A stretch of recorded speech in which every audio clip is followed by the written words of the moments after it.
నమస్కారం, ETV news కు స్వాగతం. ముందుగా ముఖ్యాంశాలు. తెలంగాణలో పంచాయతీ ఎన్నికలకు నేటి నుంచి నామినేషన్ల స్వీకరణ. తొలి విడతలో 4236 గ్రామాలు, 37450 వార్డుల్లో పోలింగ్.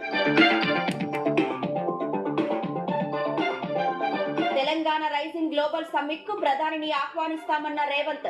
పెట్టుబడుల ఒప్పందాలపై పక్కా ప్రణాళికతో ముందుకెళ్లాలని ఆదేశం.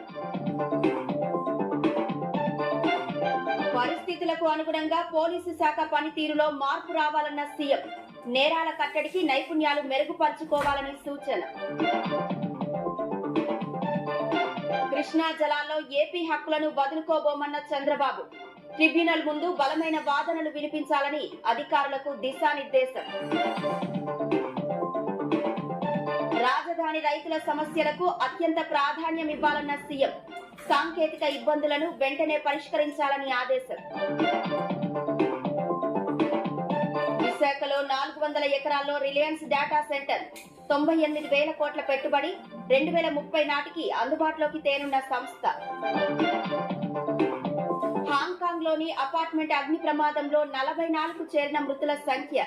గల్లంతైన వారి కోసం కొనసాగుతున్న సహాయ చర్యలు.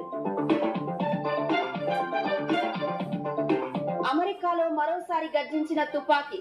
శ్వేత సౌధం సమీపంలో నేషనల్ గార్డ్స్ పై కాల్పులు. 2 మృతి, దుండగుడికి గాయాలు.